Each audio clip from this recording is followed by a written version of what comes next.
একটা 18 বছর বয়সী মেয়ের কাছে তুমি যেটা চাইছো সেটা অর্জন করতে তোমার মায়ের 40 বছর সময় লেগেছে। তো কিছুদিন আগে আমি এরকম একটা ক্যাপশন দিয়ে ভিডিও পোস্ট করেছিলাম, আর সেইখানে কিছু কিছু ছেলের কমেন্ট আজকে আমি তোমাদের পড়ে শোনাবো। সো হাই, আমি বিউটি বালুরঘাট থেকে। তো আমি আবারও নিয়ে চলে এসেছি তোমাদের কাছে নতুন একটি ভ্লগ। আর আজকের ভ্লগটি কি বিষয়ের উপর হতে চলেছে সেটা তো তোমাদের শুরুতেই বলে দিলাম, আর তার আগে বলে দিই আমি কি করছি। দেখো ঝড় বৃষ্টিতে কি অবস্থা হয়েছে আমাদের বাড়ির।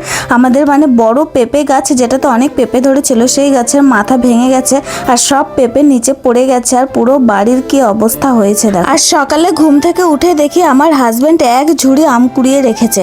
যেহেতু ওই আমার আগে ঘুম থেকে ওঠে, সেই জন্য ওই আগে আমগুলো দেখতে পেয়েছে আর কুড়িয়ে নিয়েছে। তো যাই হোক, এবার আসি আসল কথায়। তো অনেক কদিন আগে আমি ফেসবুকে একটা ভিডিও পোস্ট করেছিলাম, সেইখানে আমি লিখেছিলাম যে একটা 18 বছর বয়সী মেয়ের কাছে তুমি যেটা চাইছো সেটা অর্জন করতে তোমার মায়ের 40 বছর সময় লেগে গেছে। তো সেই ভিডিওতে বিশেষ করে ছেলেরা, মানে বেশিরভাগ ছেলেই প্রায় একই ধরনের কমেন্ট করেছে। কমেন্টগুলো আমি দিয়ে দিচ্ছি, দাঁড়াও তোমাদেরকে একটা কমেন্ট পড়ে শোনাই। কমেন্টটা হচ্ছে যে একটা 18 বছরের ছেলের কাছে যখন তোমার এবং তোমার পরিবার যেটা চাইছে সেটা অর্জন করতে তোমার বাবার 40 বছর সময় লেগে গেছে।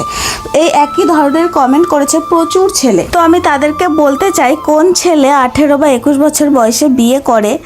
একমাত্র লাভ ম্যারেজ হলেই করে, যদি পালিয়ে বিয়ে করে, কম বয়সে নিব্বানিব্বিদের প্রেম যেমন হয় তবেই করে। তা না হলে বেশিরভাগ ক্ষেত্রে, মানে অ্যারেঞ্জ ম্যারেজের ক্ষেত্রে তো কখনোই ছেলেরা 18 বা 21 বছর বয়সে বিয়ে করে না। তবে অ্যারেঞ্জ ম্যারেজের ক্ষেত্রেও কিন্তু মেয়েরা 18 বা 21 বছর বয়সে বিয়ে করে। গরিব ফ্যামিলি বলো আর বড়লোক ফ্যামিলি বলো বা শহর বা গ্রাম যেখানেই হোক না কেন, 18 বা 21 বছর বয়সে কিন্তু একটা ছেলেকে বাচ্চা হিসেবেই দেখা হয়। কিন্তু 18 বা 21 বছর বয়সে কিন্তু একটা মেয়েকে অনেক বড়, মানে বিবাহযোগ্য কন্যা হিসাবে দেখা হয়। বিশেষ করে গ্রামের দিকে যদি একটা মেয়ের 18 বছর বয়স হয়ে যায়, তাকে বিয়ে দেওয়ার জন্য বাড়ির লোক যে কি পরিমাণ চিন্তিত থাকে সেটা একমাত্র সেই গ্রামের মেয়েরাই বোঝে। আমার নিজেরই বিয়ে হয়েছে 19 বছর বয়সে, তাই এই প্রবলেমগুলো আমি খুব ভালোভাবে বুঝতে পারি। এবার আসে সেই কথাতে যে মানে বেশিরভাগ ছেলেরাই যে কথাটা বারবার করে উল্লেখ করছে, 18 বা 21 বছর বয়সী ছেলের কাছে তোমরা যেটা চাইছো। তো প্রথমত তো বলেই দিলাম আমি যে 18 বা 21 বছর বয়সে কোনো ছেলে বিয়ে করে না, তো চাওয়ার কোনো প্রশ্নই ওঠে না।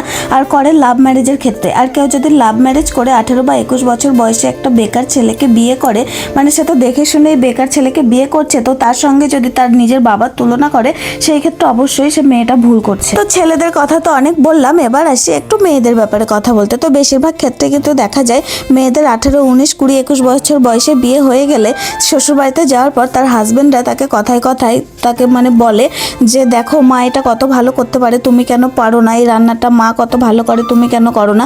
তো এগুলো প্রায় মানে বেশিরভাগ সময় কথা শোনাতেই থাকে। তো সেই জন্যই আমি বলেছিলাম যে একটা 18 বছর বয়সী মেয়ের কাছে যেটা তুমি চাইছো সেটা অর্জন করতে তোমার মায়ের 40 বছর সময় লেগেছে। তো আশা করছি এবার ব্যাপারটা সবার কাছে ক্লিয়ার হয়ে গেছে, আর কোনো ছেলে এই ব্যাপার নিয়ে তর্ক করবে না। তো এরপরেও যদি কোনো ছেলে এই ব্যাপার নিয়ে কথা বলতে আসে বা কোনো তর্ক করতে আসে অযথা, তো আমি ধরে নেবো সেগুলো ফালতু, মানে সেগুলোর কোনো স্ট্রং কোনো লজিকই নেই। সেই ফালতু তর্কগুলোতে আমি আর কান দেবো না। তো যাই হোক, আজকে তোমাদের সঙ্গে কিন্তু অনেক গল্প করলাম। গল্প করতে করতে দেখো আমার সকালের প্রায় সব কাজ শেষ। দেখেছো কত আম কুড়িয়েছি। বড় ঝুড়ির আমগুলো কিন্তু আমার হাজবেন্ড কুড়িয়েছিল, আর ছোট ঝুড়ির আমগুলো আমি কুড়িয়ে রেখেছি। তারপরে দেখো বিকেলবেলা আমি এবার বাড়িঘরটা একটু লেপে দিচ্ছিলাম, তার কারণ পরের দিন ছিল অক্ষয় তৃতীয়া, আর অক্ষয় তৃতীয়াতে প্রতিবার আমাদের বাড়িতে একটা পুজো করি ছোট করে। সেই জন্য আমি জানি পাকা উঠান গোবর দিয়ে লেপারটা মানে খুব একটা ভালো দেখায় না, জল দিয়ে এমনি ধুয়ে দিলে হয়ে যায়। তবুও মানে পুজোর দিন না গোবর ছড়া না দিলে বাড়িতে কেমন বাড়িটা যেন শুদ্ধ শুদ্ধ মনেই হয় না, সেই জন্য একটু দিলাম। এতক্ষণ ধরে তোমরা যে ভিডিওগুলো দেখছিলে সেটা ছিল অক্ষয় তৃতীয়ার আগের দিনের ভিডিও। জানি অনেক দিনের ব্লগ দিতে একটু লেট হয়ে গেল, প্লিজ একটু কষ্ট করে দেখে নাও এতটা যখন দেখলে। তো এটা দেখো এবার হচ্ছে অক্ষয় তৃতীয়ার দিন। আমরা কিন্তু সবাই মিলে ভোর ভোর থাকতে উঠে গেছি। আমার হাজবেন্ড কিন্তু একেবারে মানে সব কাজে পারদর্শী। সে দেখো সকালে ঘুম থেকে উঠে স্নান টান করে লুচি ভাজতে শুরু করে দিয়েছে। আসলে সে না থাকলে আর আমার মা না থাকলে কিন্তু আমার একার পক্ষে এত জোগাড় করে ওঠা সম্ভবই ছিল না। আমি ফল কাটছিলাম আর এদিকে পুজোর জোগাড়গুলো কিন্তু আমার মা করেছে। আর ঠাকুরমশাই চলে এসেছিল 6টার মধ্যে। ঠাকুরমশাই বলেছিল 6টার দিকে আসবো, আর 6টার দিকে চলে এসেছে, মানে ঠাকুরমশাই একেবারে টাইম টু টাইম আসে। আর দেখো আমার মা, আমার 3 বোন এসেছে, আমি আর আমার। তো আমরা সবাই মিলে ভোর ভোর উঠে মানে সব পুজোর জোগাড় করে নিয়েছি, তোমাদেরকে তো আগেই বলে দিলাম। তো যাই হোক, এখন হচ্ছে রান্না বান্নার পাল্লা। আজকে রান্না হবে পনিরের তরকারি। এই যে পনিরটা দেখছো, এই পনিরটা কিন্তু সম্পূর্ণ আমাদের বাড়িতে বানানো, আমি নিজে হাতে বানিয়েছি। আর হ্যাঁ, বাড়িতে বানানো পনির যে এত টেস্টি হয়, আর আমরা কিন্তু 12 মাসই পনির বাড়িতে বানাই, বাইরে থেকে কখনোই পনির কিনে খাই না। কারণ তোমরা তো জানোই আমার হাজবেন্ড দুধের ব্যবসা ব্যবসা করে, তো সেই কারণে আমাদের বাড়িতে সারাক্ষণ দুধ থেকেই যায়। তো সেই দুধ দিয়ে আমরা পনির বানাই, সঙ্গে বাড়িতেই শুধু খাই না, আমরা বিক্রিও করি। যারা যারা নিতে চায় আমরা কিন্তু বিক্রিও করি। আর এই পনিরটা একেবারে সম্পূর্ণ মানে নির্ভেজাল, এতে মানে কোনো রকম কিছু দেওয়া নেই, একেবারে পিওর দুধের পনির। কেউ নিতে চাইলে কিন্তু আমাকে মেসেজ করতে। শুধু আমি বলছি বলে এমন না, যারা যারা পনির খেয়েছে সবাই অনেক প্রশংসা করেছে, তারপর থেকে আমাদের কাছ থেকে পনির নেয়, আর তারাও আর বাইরে থেকে কেনে না। তো যাই হোক, দেখো আমি কিন্তু এখানে একটা মানে মিশালি ঘন্ট করার জন্য অনেকগুলো সবজি কেটেছিলাম।